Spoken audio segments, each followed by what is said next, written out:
A political and legal earthquake erupted in the heart of Washington, D.C., when Judge Edward Thornton thought a $500 fine would silence Pam Bondi, the United States Attorney General.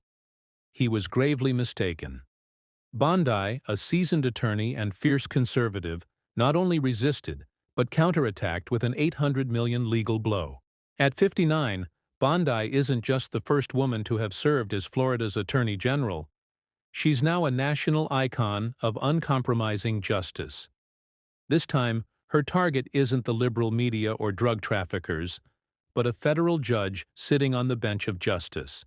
It all began in a tense courtroom where Bondi, on President Trump's orders, was overseeing a lawsuit involving a group of Christians banned from public prayer. Instead of merely observing, she became the focal point when Judge Thornton fined her $500 for wearing a cross necklace. In front of dozens of witnesses, the judge loudly criticized her as a zealot and declared, "The cross doesn't belong here." But Bondi didn't flinch. As soon as she left the courtroom, she called her lawyer and declared, "Sue Thornton and the D.C. court for defamation and violation of the First Amendment." This was the counterattack, worth $800 million. While the press debated the legality of the fine, Bondi unleashed a thunderbolt. The media exploded, and social media erupted. One side called her a warrior for religious freedom. The other accused her of exploiting faith for political gain. According to insider sources, Judge Thornton faced immense pressure not just from the public, but from within the judiciary itself. Amid rising outcry, his seat began to wobble. Bondi wasn't backing down, and the storm she'd created was just beginning. In her Justice Department office, Pam Bondi's eyes blazed with determination. The silver cross around her neck gleamed, as if reminding her of the battle she'd ignited. The recording of Judge Thornton's insults, "zealot," "dangerous operative," still echoed in her mind. She didn't just want to win, she wanted him to pay dearly. Bondi's fingers flew across her laptop, sending an email to Laura Bennett, the notorious conservative lawyer nicknamed the Bench Breaker. Bennett, her blonde hair tightly bunned, stepped into the room, her voice sharp as a blade. "Thornton isn't just targeting you, Pam. He's a pawn of the liberal elite trying to weaken Trump through you." Bennett laid out the plan.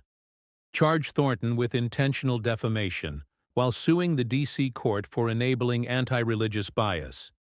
"We'll demand the federal court expedite the proceedings," Bennett emphasized, her eyes gleaming. "The damage to your reputation is urgent. They'll have to comply." Bondi nodded, her pulse racing.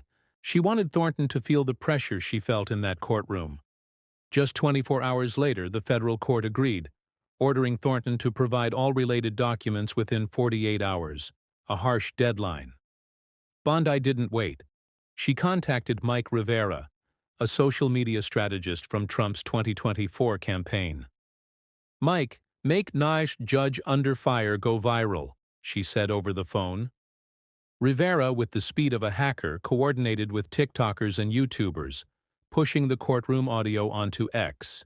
Within hours, the hashtag surged past 50,000 mentions, with viral video footage of Bondi standing at the defendant's podium, her resolute voice echoing through thousands of speakers.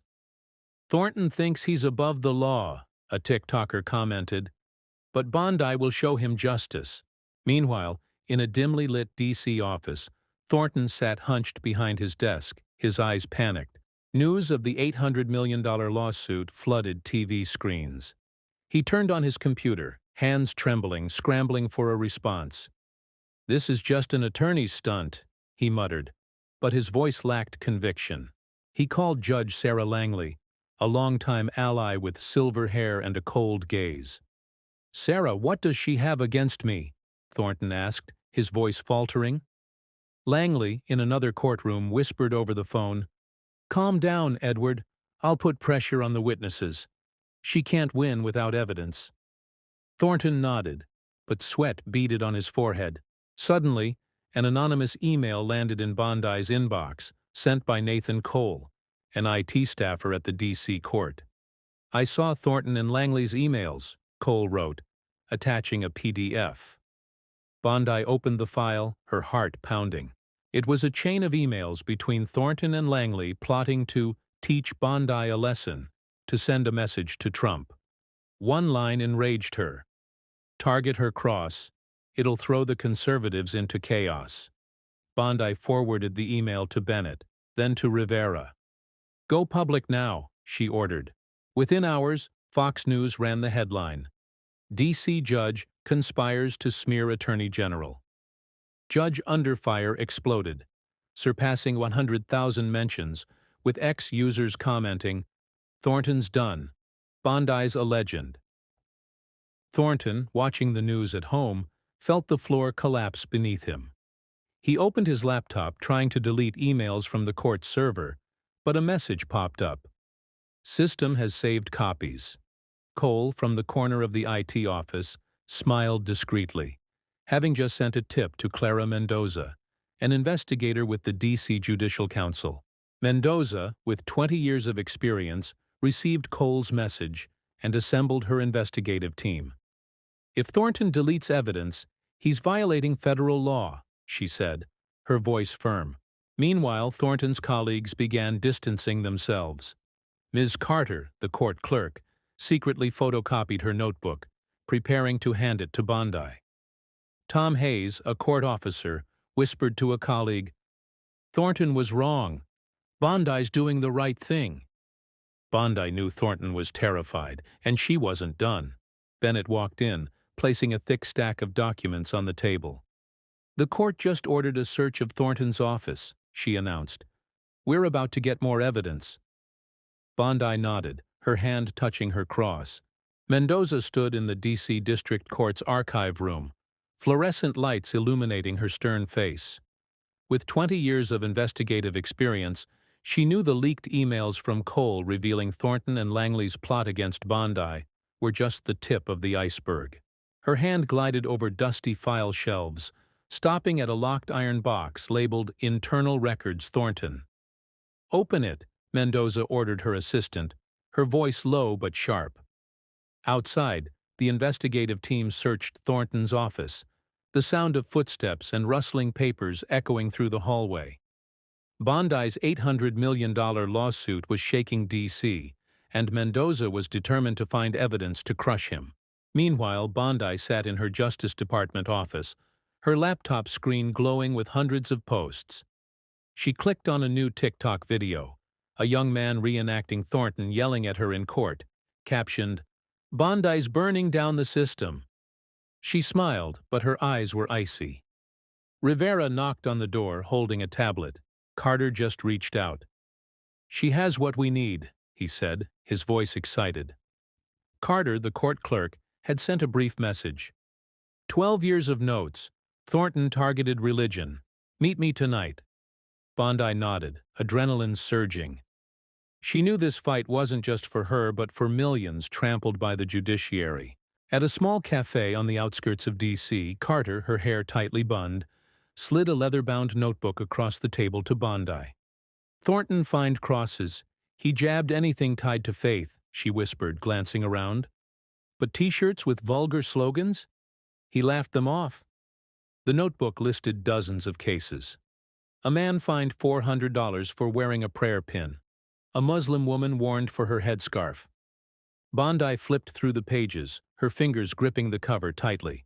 This is gold, she said, her voice low but resolute. Carter nodded, her eyes flickering with fear. If he finds out I did this, I'm out of a job, she said. Bondi placed a hand on her shoulder. You're doing the right thing. I'll protect you. At the same time, Mendoza opened the iron box in the archive room, uncovering Thornton's black file, a thick dossier documenting 200 cases of fines on religious symbols over 5 years, 80% targeting Christians. A handwritten note by Thornton shocked her. Keep the courtroom clean of zealotry. Mendoza frowned, passing the dossier to her analysis team. She called Hayes, the court officer who had witnessed Thornton's behavior. Standing outside the courthouse hallway, Hayes spoke in a low voice over the phone. I counted 25 cases last year, crosses, pins. He fined them double compared to other violations. Mendoza jotted notes quickly, sensing the web of injustice unraveling. Bondi, back at the Justice Department, received an email from Mendoza with a scanned copy of the black file. She read each line, her anger flaring. She called Rivera. "Post it all on social media platforms. The public needs to know who Thornton is." Within 30 minutes, a judge under fire surpassed 300,000 mentions, with images of the dossier pages going viral. One post read, "Thornton finds crosses but lets vulgar shirts slide. He's got to go." Bondi appeared on Newsmax, her voice steely. "Thornton isn't a judge. He's an oppressor of faith, and I'll expose him." Viewers applauded through the screen, the hashtag exploding globally. Thornton, in his dark apartment, watched the news with a pale face. His phone buzzed incessantly. The Judicial Council had called an emergency meeting. He opened an email, seeing a notice from Mendoza. "Provide an explanation within 24 hours. His hands shook as he tried calling Langley, but she didn't answer. He scrolled through his phone, seeing mocking posts. "Thornton, start packing." He slammed his hand on the table, his voice cracking. "She's just an attorney." But deep down, he knew he was losing. He dialed an unknown number, a secret fixer. "I need to get out of this," he whispered, his eyes frantic. Mendoza, at the investigation office, received a new email from Cole. "Thornton was taking orders from Senator Richard Vaughn," Cole wrote, attaching emails between Thornton and Vaughn, a prominent anti-Trump liberal figure. Vaughn wrote, "Target Bondi, discredit her, and Trump will falter." Mendoza forwarded the email to Bondi with a note. "This is the spark you need." Bondi read the email, her lips pursed tightly. She called Bennett. "We've got Thornton and Vaughn. Push the lawsuit harder." Bennett, in her law office, gave a cold smile. "They don't know who they've messed with." Rivera, at the media headquarters, pushed the Vaughn email onto X with the caption, "Thornton is a puppet of the liberal elite." The Newsmax video went viral with comments, "Bondi is tearing the system apart." Crowds began gathering outside the D.C. courthouse, holding signs reading, "Justice for Faith." Thornton, from his apartment, heard the chants through the window. He drew the curtains, his heart pounding. A message from the fixer arrived. "Plane ready. Switzerland, tomorrow." Thornton nodded, but his eyes were vacant. He knew he wasn't just losing power, he was losing everything. Bondi stood before a mirror in the Justice Department press room, adjusting her navy blazer, the silver cross gleaming like an unyielding flame. The TV screen behind her showed crowds outside the D.C. District Court, holding high signs reading "Justice for Faith." After Thornton's black file and Senator Vaughn's emails were exposed on social media, spreading like wildfire, Bondi took a deep breath, preparing for the biggest press conference of her career. She didn't just want to win the $800 million lawsuit. She wanted Thornton completely isolated, with nowhere to hide. Bennett walked in, holding a new stack of documents. "Mendoza just sent more evidence," she said, her voice triumphant. Thornton contacted Vaughn through an encrypted app, but Cole recovered the messages. Bondi skimmed the printout. Thornton wrote, "Bondi is a threat. We must silence her." She gave a cold smile, handing the documents to Rivera. "Make this a blockbuster," she said. Rivera nodded, his eyes gleaming, immediately contacting the TikToker and YouTuber team. Within hours, the encrypted messages were turned into a viral video with flashing text. "Thornton conspired against Bondi. Who is he protecting?" Under blazing flashbulbs, Bondi stepped to the press conference podium, her voice resounding. "Edward Thornton didn't just find me for my faith. He's a puppet of the liberal elite, targeting me to hurt President Trump." She held up the Thornton-Vaughn message printout, cameras zooming in. "This is proof he conspired to defame me, and, through me, millions of people of faith." The press room erupted with questions, but Bondi remained calm, citing the black file and Carter's notebook. The media exploded. One post read, "Bondi just dropped a nuclear bomb on Thornton." The press conference video hit 1 million views in 2 hours. Outside the D.C. District Court, a crowd of hundreds gathered, chanting, "Thornton, resign!" Banners depicted crosses and the words, "Justice for Bondi," waved high. A mother held up a photo of her son, once fined by Thornton for a prayer pin, shouting, "Bondi speaks for us." Fox News and Newsmax broadcast live, calling Bondi a torch of justice, but CNN and MSNBC pushed back, labeling her a political agitator. Bondi fired back on Newsmax that night, her voice sharp. "They call me an agitator. I'm just demanding the justice Thornton trampled." The public rallied. Bondi won, liberal media 0. Thornton, hiding in his dark apartment, turned on the TV, seeing Bondi's face fill the screen. He shut it off, hands trembling. His phone flooded with messages from colleagues distancing themselves. He opened the door, finding a letter from his wife. "Edward, I can't go on. I'm gone." His son, a young lawyer, posted on X, "I'm ashamed of my father." Thornton slumped into a chair, his mind reeling. He scrolled social media, seeing mocking memes, an image of him in a clown hat captioned, "Thornton, the hypocrite judge." He called his fixer, his voice breaking. "Isn't the plane ready? I can't take this anymore." The fixer replied, "Tomorrow morning, Switzerland. Stay quiet." The next day, Thornton, still in his apartment, heard patrol cars nearing his home. Mendoza's investigative team had arrived with a search warrant. He drew the curtains, his heart pounding. A message from Langley came. "Edward, they have everything. I can't help anymore." He threw his phone, screaming, "She's destroyed me!" He opened a suitcase, stuffing in documents, his eyes frantic. The fixer called again. "Plane's ready. Don't get caught." Thornton nodded, knowing he had no choice. He looked at his apartment one last time, the sense of power he once had evaporating. Mendoza, at the courthouse, received a report from the search team. Thornton left behind a laptop with undeleted data confirming his encrypted app communications with Vaughn. A handwritten note, hastily stuffed under a desk, made Mendoza pause.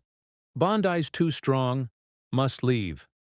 She snapped a photo, sent it to Bondi with the message, "He knew he lost." The public erupted as news of Thornton's flight spread. A TikToker posted a video of a private jet taking off, intercut with Bondi at trial, captioned, "Thornton runs, but Bondi's the storm." The video hit 3 million views, with comments, "Cowardly judge. Bondi's a legend." International media joined the manhunt. A Swiss reporter spotted Thornton at a luxury villa in Geneva, hiding under an alias. Images of him sneaking into the house spread on CNN International with the headline, "U.S. Judge Flees After Bombshell Lawsuit." Thornton became the fugitive judge, with mocking memes of him on a yacht captioned, "Thornton thinks Switzerland will save him." He turned on the TV in the villa, seeing his face on the news, the anchor's voice dripping with sarcasm. "From judge's bench to fugitive, Thornton's a global joke." He slammed his hand on the table, shouting, but no one heard. In D.C., Langley faced consequences. The Judicial Council suspended her, launching an investigation based on her emails and messages to Thornton. A young lawyer at the D.C. court resigned, tweeting, "I won't work under Thornton and Langley's shadow."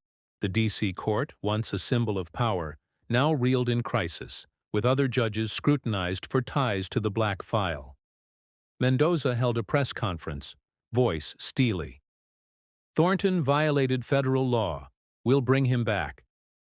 The crowd outside the courthouse cheered, holding signs. "Bondi leads, Thornton fails." Bondi held a press conference at the Justice Department, standing before the American flag, voice calm but powerful. "Thornton fled, but justice knows no borders. He thinks Switzerland is a haven. We'll find him." She held up the $500 fine receipt from the initial trial, now framed. This was the start. Now it's victory. Cameras flashed, social media erupted. "Bondi's a warrior," one post read. "Thornton runs, but Bondi's his nightmare." She ended the conference, calling out, "Stand up for faith and justice as we did today." Thornton, in his Geneva villa, opened his laptop, seeing the federal warrant. He tried transferring money to an offshore account, but the Justice Department blocked all transactions. A message from his fixer arrived. "They know you're here. Leave now." Thornton panicked, glancing out the window, spotting reporters gathering. He drew the curtains, heart pounding, knowing he had nowhere left to hide. A Swiss news report called him a despicable fugitive, and Thornton, for the first time, felt absolute loneliness. Bondi at the Justice Department watched the news about Thornton, her lips curling into a subtle smile. Rivera walked in. "You did it. Thornton's a global laughingstock." She nodded, touching her cross. "This isn't the end. Justice continues." Outside, protests spread from D.C. to major cities, with signs reading "Bondi for Justice." A pastor on X wrote, "Bondi didn't just beat Thornton. She won for all of us." Bondi, gazing at D.C.'s twinkling lights, knew she'd turned a trial into a movement. Thornton, though far away, couldn't escape her shadow. The federal courtroom in Washington, D.C. buzzed with tension, sunlight streaming through tall windows, casting sharp shadows on the polished wooden floor. Pam Bondi stood at the plaintiff's table, her navy blazer impeccable, the silver cross gleaming as an uncompromising challenge. The $800 million defamation lawsuit against Edward Thornton and the D.C. court system reached its peak, fueled by a cascade of evidence: Thornton's black file, Carter's notebook, Senator Vaughn's emails, and the encrypted messages. Outside, the protesting crowd roared, their chants echoing through the thick walls. Bondi's image dominated screens nationwide. Today, she wasn't just fighting for herself. She was dismantling a corrupt system, with Thornton as the target to crush. Bennett adjusted her glasses, exuding authority as she organized the evidence. Audio recordings, scanned documents, witness testimonies. Across from her, Thornton sat hunched, his once imposing presence now shrunken, eyes darting with anxiety. Langley, his ally, her silver hair tightly bunned, face pale, sensed defeat approaching. The courtroom buzzed, reporters scribbled frantically, influencers live-streamed, and citizens clutched signs reading, "Faith over fear." Judge Margaret Holt, a stern woman renowned for fairness, banged her gavel, silencing all noise. "Proceed with the plaintiff," she declared, her voice cutting through the air like a blade. Bennett opened with lethal precision, projecting Thornton's black file onto a large screen. 250 cases of fines on religious symbols over 6 years, 80% targeting Christians. "This wasn't a mistake," she said, pointing to Thornton's handwritten note. "Religion is a threat." The courtroom gasped. Bennett played the audio from the district court, Thornton's voice snarling, calling Bondi a zealot and dangerous lackey. She continued with Carter's notebook, listing selective fines, then Vaughn's emails urging Thornton to smear Bondi. Finally, she revealed the encrypted messages recovered by Cole, where Thornton plotted to break Bondi. The courtroom erupted in boos, and Holt banged her gavel for order. Bondi took the witness stand, her posture solid as stone, her voice steady yet fiery. "Thornton didn't just fine me for this cross," she said, her fingers touching the silver chain. "He turned the judge's bench into a weapon to crush my faith and my role beside President Trump." She stared directly at Thornton, who shrank under her gaze. "He thought he could defame me, but he underestimated the power of truth." Bennett presented Vaughn's email, and Bondi read aloud, "Bondi is Trump's weak point. Destroy her." Whispers spread through the room. A woman in the audience murmured, "She can't be stopped." Thornton's lawyer, Philip Reed, tried to deflect, arguing Thornton's actions were procedural. Bennett countered, calling Mendoza as a witness. Mendoza, radiating authority, testified about the black file and Thornton's attempt to delete evidence. A federal crime. Hayes followed, his low voice recounting 30 cases of religious symbol fines in a year, ignored by Thornton's colleagues. Carter, trembling but resolute, described Thornton's bias. He mocked a boy's prayer ring, but overlooked shirts with vulgar slogans.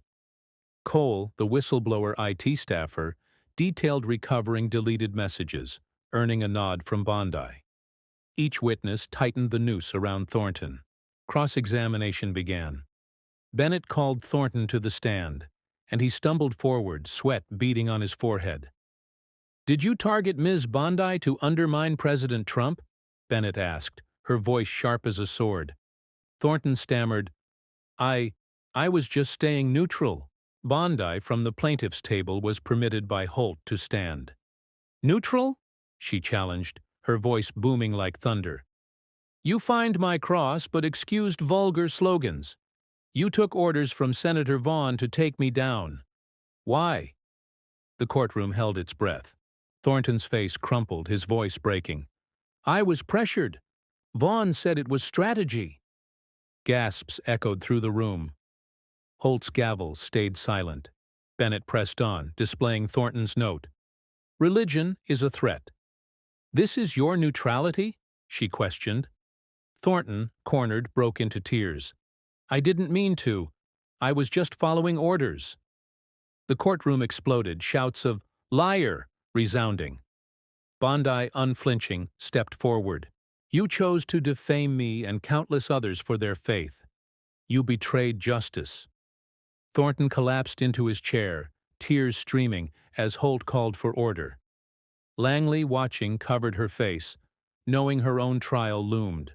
Bennett called Langley, whose testimony crumbled under pressure. "Did you conspire with Thornton to target Ms. Bondi?" Bennett asked, presenting an email where Langley wrote, "Hit her faith. It'll hurt." Langley faltered. "It was just a suggestion."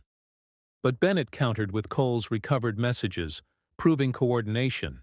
Langley broke, admitting, "We thought we'd succeed." Boos erupted, and Holt warned the audience, but the damage was clear. Thornton and Langley were exposed, their plot laid bare before the public. The trial paused, but the courtroom's energy spilled onto social media. A post declared, "Bondi just buried Thornton." A viral clip captured her confronting Thornton, captioned, "This is justice." Reporters mobbed Bondi outside the court, but she spoke calmly.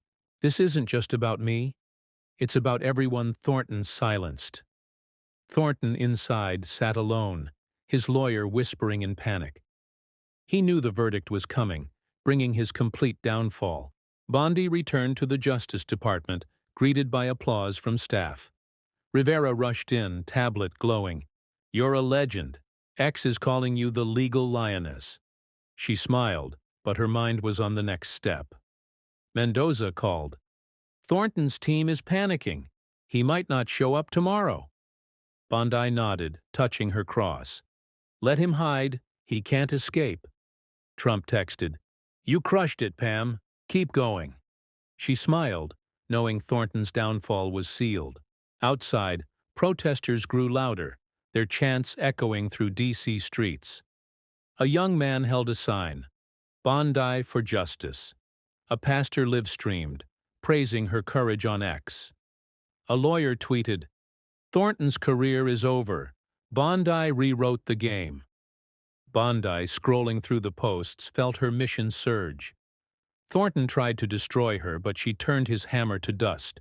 Under the gray sky of a private airstrip outside Washington, D.C., Edward Thornton, once a powerful judge, now cowered in a black coat, cap shielding half his face.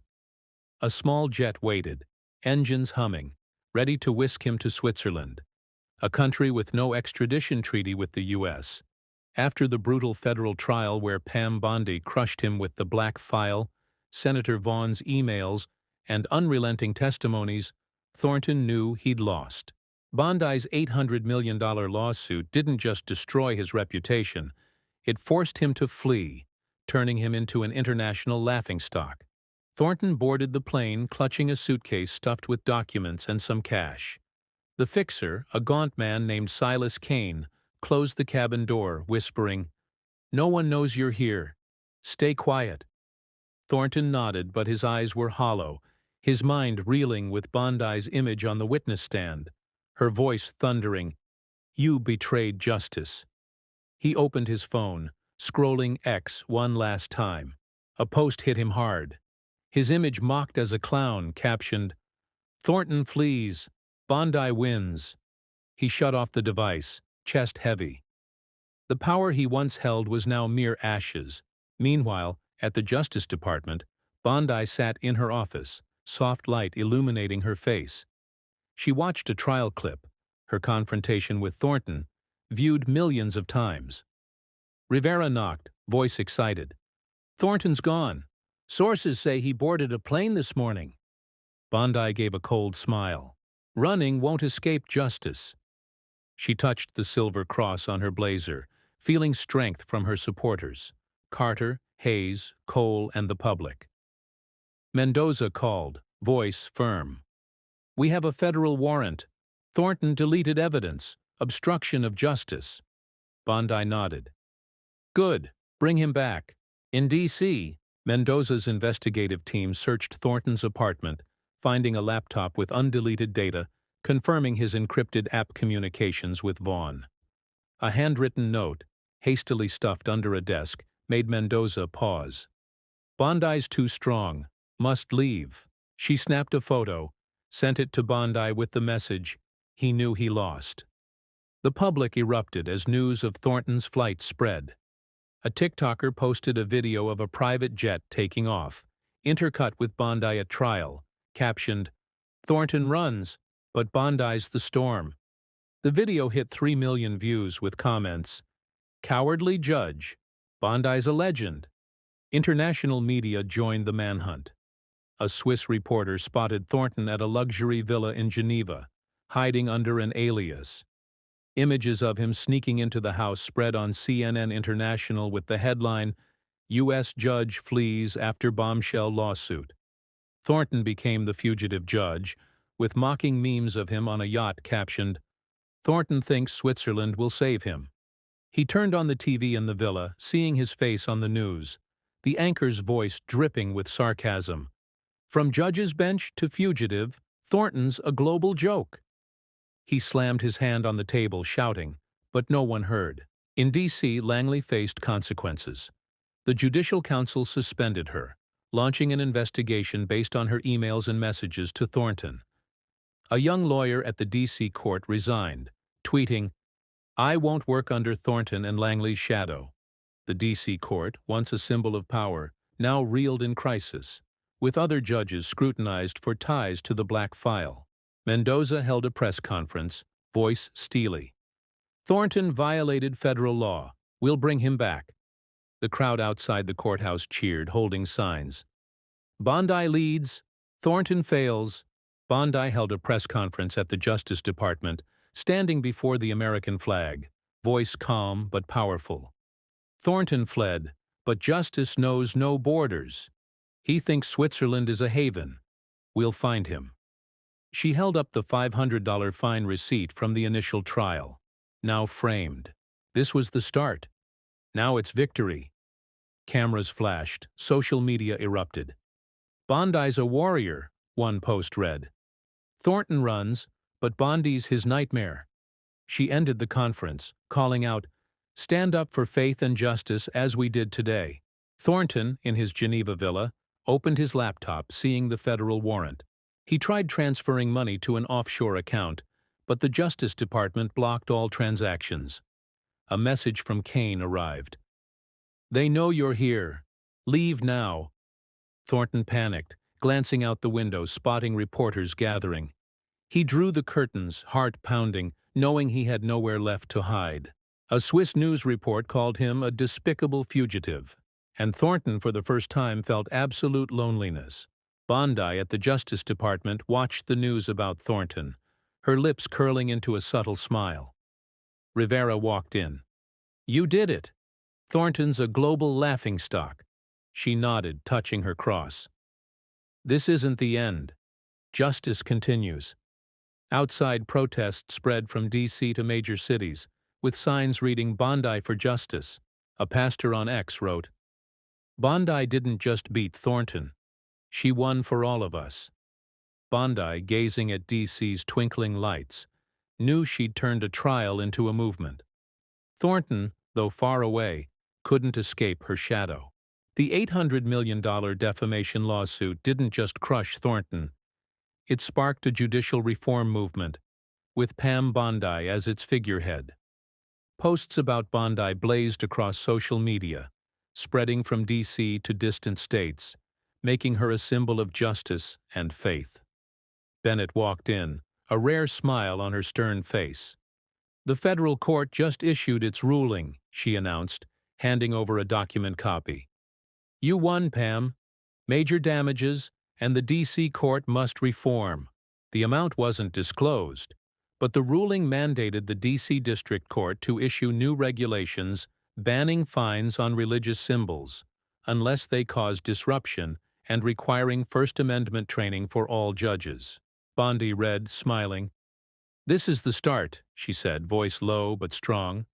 Bennett nodded. "You changed the game." The news spread fast.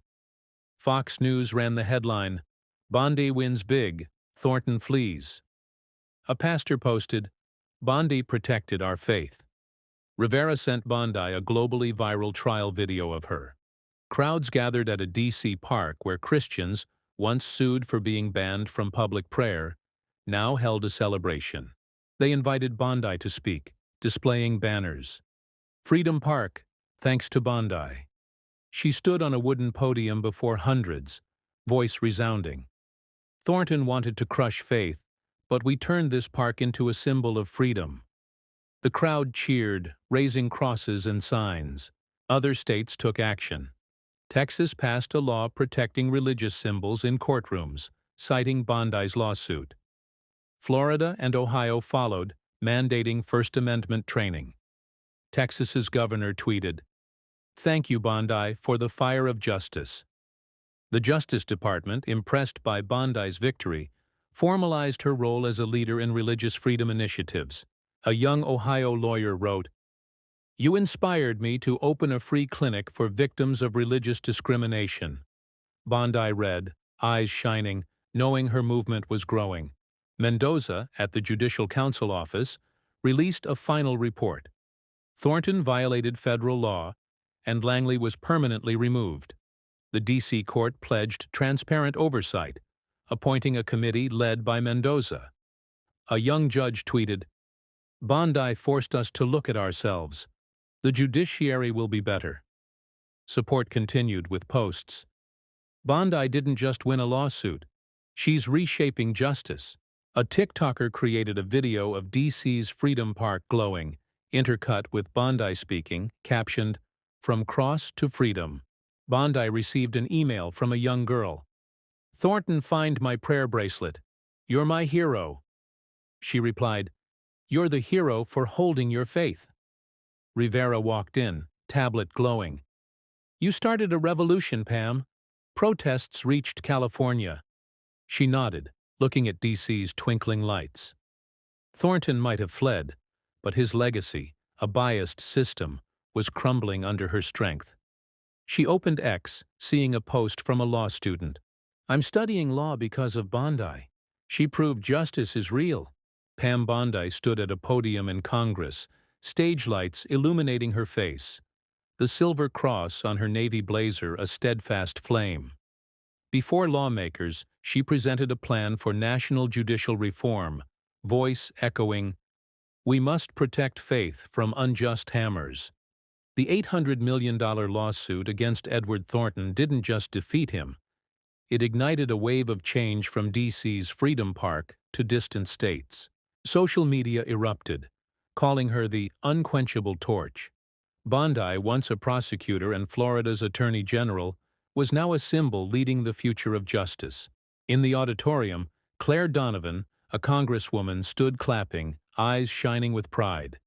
A congressman tweeted, "Bondi didn't just defeat Thornton. She's shaping a new judiciary."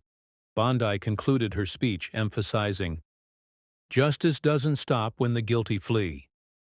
Millions watched the live stream commenting, "Bondi is the future." A law student emailed, You inspired me to study law to protect faith. Bondi read, heart-warmed, knowing her legacy was taking root. In Switzerland, Thornton, hiding in his Geneva villa, sent an apology email through a secret channel. I was wrong, he wrote, offering to assist with remote judicial training. Bondi replied curtly, "Justice accepts reform but doesn't forget." She forwarded the email to Mendoza, who was overseeing D.C. court reforms. Mendoza, voice firm, confirmed, "Thornton will face the warrant wherever he is." A viral post spread. Thornton apologizes. Too late. Bondi won. Under a twinkling sky, Bondi whispered, "Justice doesn't come on its own. We must fight for it." A pastor wrote, "Bondi taught us faith and truth always prevail." She looked over the city, heart brimming with resolve. Thornton could run, but her legacy, a fairer judicial system, would endure. "Thank you for standing with me," she messaged. The post went viral, closing one chapter but opening a future where Pam Bondi led, unyielding.